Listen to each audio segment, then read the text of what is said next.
লোকটার মাফ হবে না। কোন লোকটার বলেন তো? সুদখোর। উনি কিন্তু বলবে তাহলে কি আমার কোনোদিনও মাফ হবে? মাফ হবে। তরিকা একটা, তরিকাটা কি?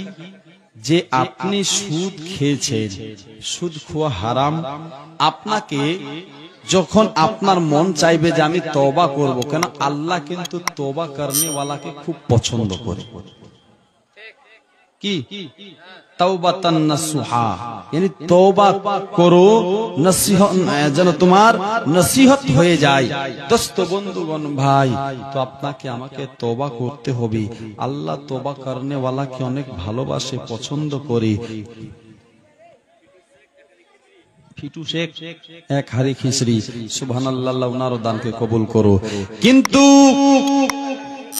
আল্লাহ তাআলা ওই ব্যক্তিটাকে, ভাই বলছিলাম কি, যে ততক্ষণ পর্যন্ত ওই সুদখোর ব্যক্তির আল্লাহ তাআলা দোয়া কবুল করবে না।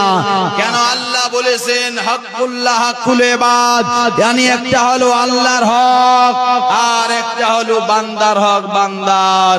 আল্লাহ বলছে আমার কাছে ভুল করো, আমি আমার কাছে মাপ চাইবে, আমি ক্ষমা করে দেব, মাফ করে দেব। কিন্তু বান্দাকে ঠকাইছো, বান্দার হক মেরে খেয়েছো, বান্দা যদি তোমায় মাফ না করি আর যদি তুমি মরে যাও তো তুমি জাহান্নাম। যতই ইবাদত করো, যদিও তোমাকে মাফ না করে তুমি জাহান্নামী, জাহান্নামী। বেরাদার বন্ধুগণ ভাই, যতক্ষণ পর্যন্ত বান্দা তোমায় মাফ করবে না, আল্লাহ বলছে আমিও তোমায় মাফ করব না। তো এখান থেকে বোঝা যাচ্ছে মুসলমান, বুঝুন, সুদ খায় আপনি আমি, মানে গরিবের হক মেরে খাই, অন্যের হক খাই, অন্যের কাছ থেকে টাকা নি। আপনার আসল টাকাটা দোক বা না দোক, হাফতার টাকাটা লাগবে, সুদের যেটা সুদ বাড়ে সেই টাকাটা লাগে। মুসলমান ভাই, যার যার কাছ থেকে আপনি এই টাকাটা নিয়েছেন, যতক্ষণ পর্যন্ত আপনি তার কাছে ফিরিয়ে দিবেন না বেরাদার, ততক্ষণ আপনাকে আল্লাহ মাফ করবে না।